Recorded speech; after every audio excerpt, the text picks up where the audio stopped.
Bricktopian. Hello everyone and welcome back to another video. This time I will be showing you a quick look at a MOC I created. It is called the Cybertank or the Cyberpunk tank. It is microscale, so it fits to microscale buildings and microscale cars. I have put it on a road I made up quickly using tiles. And it's 5 wide, the road, and I've used sidewalk in dark grey and also these great tiles in light grey to represent train track that could be at the side of the road. This is just a rough mock-up to place this on so you can see what it looks like in comparison to a road. So basically I've used a load of silver or chrome type 1x1 studs to represent the wheels, and I've actually put a total of 7 on there. I wanted it an uneven number because I thought it'd be more interesting. And on the base I've used inverted tiles in light grey to represent the curved shape of the wheel tracks, and then just regular light grey plate, a 1x1 there and a 1x2 there to fill in the gaps. I was going to do it black because that's more accurate, but I wanted the road to be black, so I thought that I would do it light grey so that it stands out more.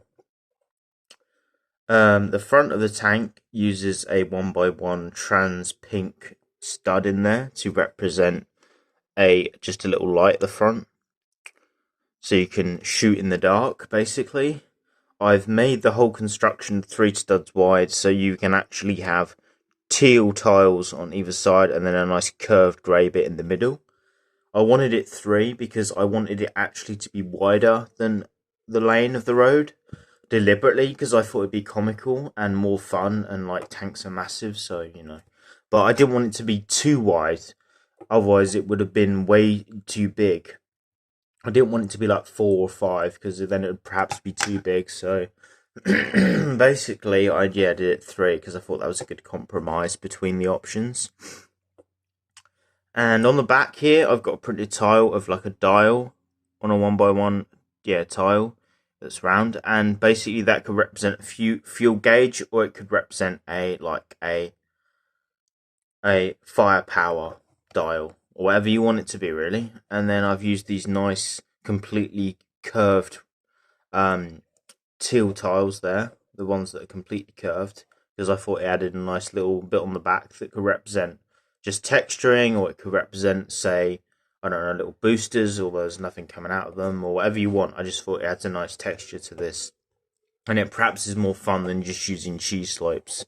The actual top section, the gun turret, can actually rotate because I've used a jumper there in the middle, 1x2, and I've put it across this way, so it actually strengthens this whole core of the build, and also it just looks better in my opinion when it twists around, I think. And I made this gun turret quite easy. I just used one of the camera bricks pieces, you know, one of them camera piece modified bricks they use for cameras. I basically used that in the middle because that's got studs on all the sides. So I an inverted stud, studs on all sides, sorry. And then basically what I did is used some 1x2 light grey slopes here to get the rounded shape of the gun turret, and I used one of these 1x2 great tiles on top just to give it some texture. I used a light grey 1x1 tile cheese slope here to make the back gradually decrease in angle and to look better. I used one of the lightsaber hilt pieces as the extension of the gun that goes in the end of that camera piece, and then I also used one of them gear stick or handbrake pieces that Lego do and took the bar part out, and then it gives it a nice rounded dome shape on the end of the gun. I know not all guns on tanks have a domey shape on the end, but I thought it looked nice, so I did it anyway. And to add a nice actual bit of uniqueness as well as shaping, I just added these 1x1 plates with the teeth on the back, because I actually thought that was really fun. I mean, I did actually sort of just stumble across those parts and was just like, I'm just going to try it with those. But I actually really like it. I think it makes it look more cyberpunky and a bit more stylish. So I added that on. And then yeah, and then basically I just tiled the rest of this in. I put a 1x3 tile there to strengthen this even more, and I just thought it looked good. The slow progression of how it gets wider at the back, because it goes into the 1x2 and then into 1x3 there. So I thought that was pretty good. And yeah, you basically just center it on this middle stud part here, so that it's not gonna hang over too much, the gun turret, when you twist it, and also just so it's central on the overall build as a whole.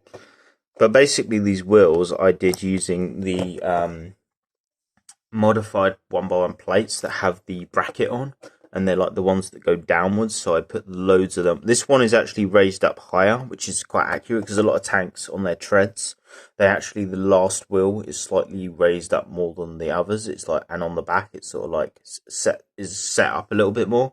So I sort of thought that was good that I've used, because then it's naturally slightly higher because of these tiles.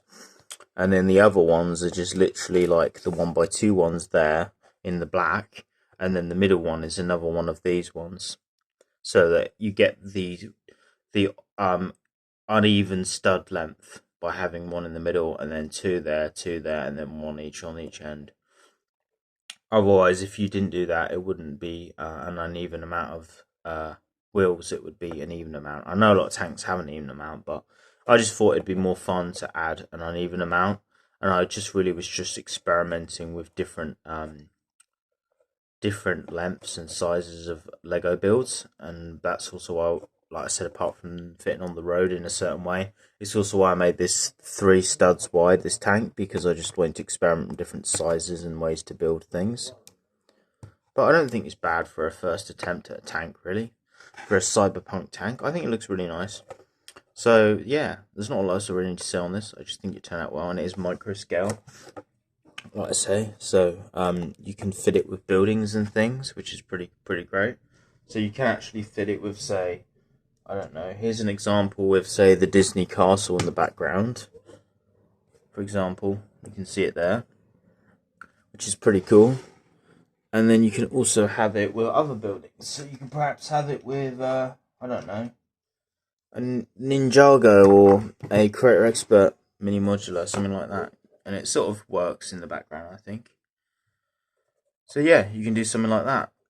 And then you've got options of adding other little cars if you want, which is, for example, here's a police car I did, which is kind of fun.